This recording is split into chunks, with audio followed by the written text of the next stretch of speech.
Hello, hello, hello. My name is Kayleigh. Welcome to my channel.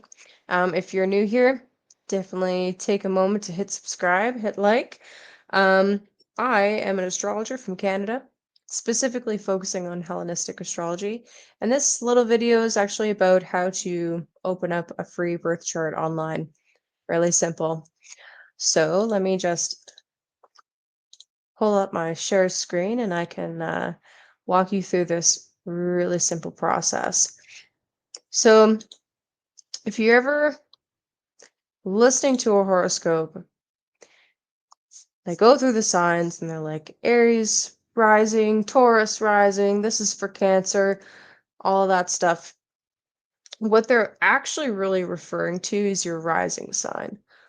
What is your rising sign? That's another video, but I will show you as we pull up the birth chart.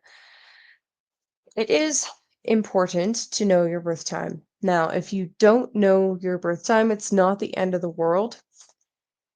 You could use a sun sign chart instead of the real time, and I think you'll still get a lot of value out of it. But let me show you my favorite website to do this on. So this is AstroSeek.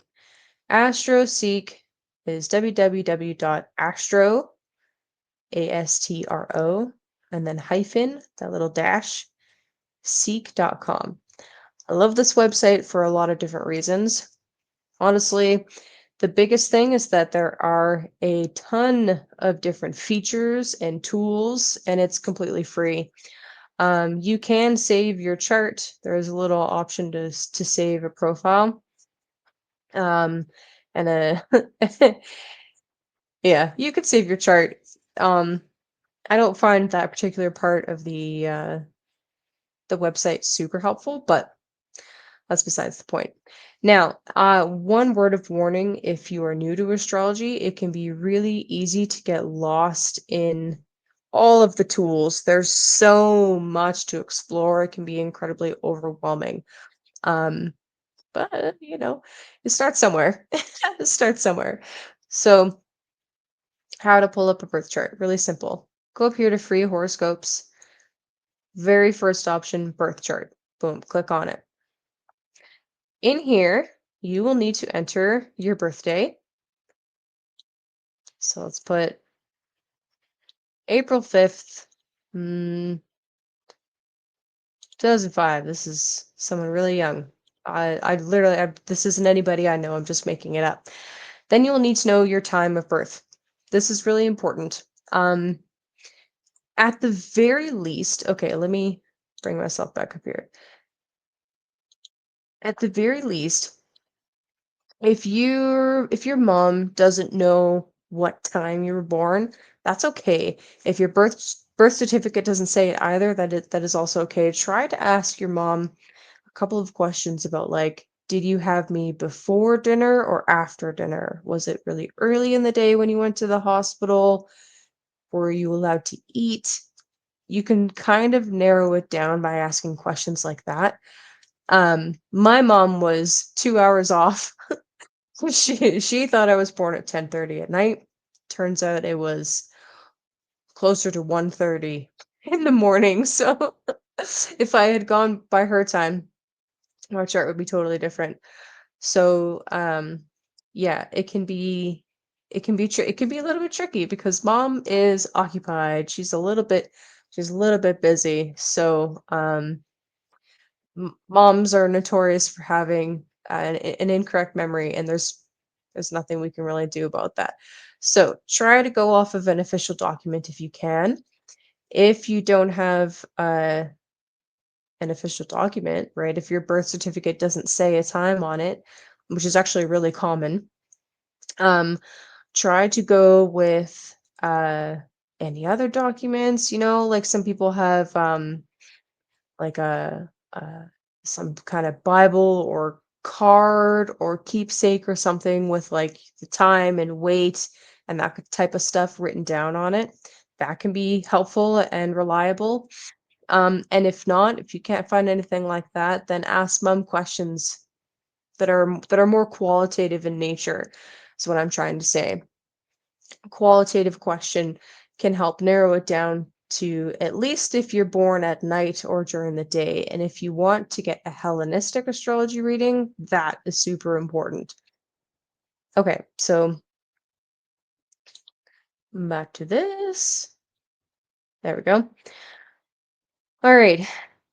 Let's say little April here was born at 3 p.m. Let's say 3:15. Doesn't really matter. Just you need to put your time in there. And then she was born in, let's say, uh, Illinois Grove, Iowa. She's American. Let's go with that. So next thing you'll need to click on here is this setting here. Now the default on most free software is for the house system to be set to Placidus. Um, if it's your first time looking at a chart, that's totally fine. If you want to follow along with a Hellenistic astrologer or a traditional astrologer or a Vedic astrologer, you'll need to go with whole signs. Um, that is usually the best. Honestly, in my opinion, whole sign is the easiest to learn first. And if you're watching on my channel, uh, whole sign is how I will read your chart. So go with that. The rest of this, don't worry about it for now. I like to use the true notes though. Um, I would recommend against turning extra aspects on. You can do it if you want, but it's not necessary. And honestly, can be confusing and not helpful. I like to hide the aspects. The reason being is that this is actually something that Adam Ellenboss, one of my teachers, is getting me to focus on and has recommended doing. And actually, I quite like it. I turn the aspects off because I want the chart to speak to me. I want to be able to look at the chart and have things pop out and speak and have the chance to do that and have the chance for me to see them rather than being overwhelmed and look at things in a clinical way, if that makes sense. I want to be technical, but I want the divination aspect of astrology to really shine through. But when you're just looking at your chart for the first time, you know, maybe maybe you want to have all of the aspects on. So we'll turn that on. Default is perfectly okay. So the rest of this you can pretty much ignore. Um, don't turn on any extra aspects while you're first learning. Keep it with just the major ones. Trust me.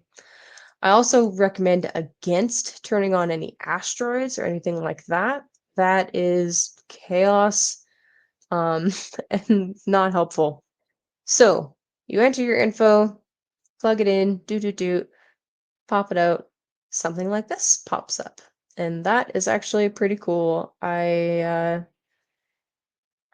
quite literally this was actually a super random chart. I didn't really mean to have so many fives in it. April 5th, 2005, 1515. Huh. Okay. All right, so that's cool. So when people are talking about your rising sign, that is quite literally this sign right here. So how the chart is constructed is that the first house is what is rising on the eastern horizon at the time of your birth. Wheel spins in a clockwise motion. If you were standing looking at the ecliptic, looking south at the ecliptic, this is what you would see in the sky. So everything above this bold line labeled ASC and DSC is what was in the sky at the moment of birth. Everything below was not visible. It was on the other side, so to speak. So everything rises in the east here, culminates up top at the most southerly point of the chart, and then sets in the west on this side. So at solar noon, the sun will be at the MC. At solar midnight, the sun will be down here. What do I say? Solar? Well, clock noon and solar noon are a little bit different. All right, so your rising sign is what is on the east here. Anytime someone says your ascendant or your rising sign, that's what they're referring to, just to keep things simple. Your sun sign, everybody knows their sun sign, it's where the sun is. So those are the basic building blocks. The other thing that you will want to really pay attention to as you're learning is where your moon is. Your moon is this crescent shape here. And in this particular chart, the moon is in Pisces in the eighth house. So this particular chart is a Leo rising. They have an exalted sun in Aries, and they have a Pisces moon conjunct Uranus.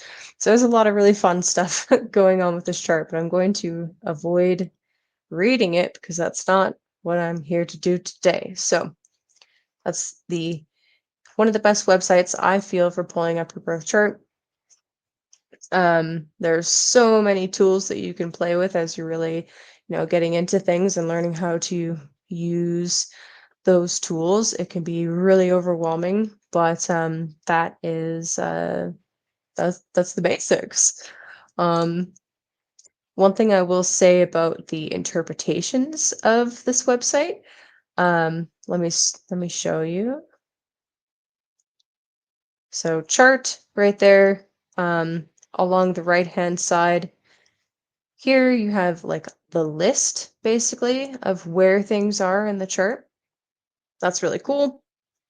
A little breakdown of the elements in the chart. Also really cool. Midpoints is a whole other ball of wax you don't need to get into right away, but is something to explore eventually down the line. And then you have some interpretations.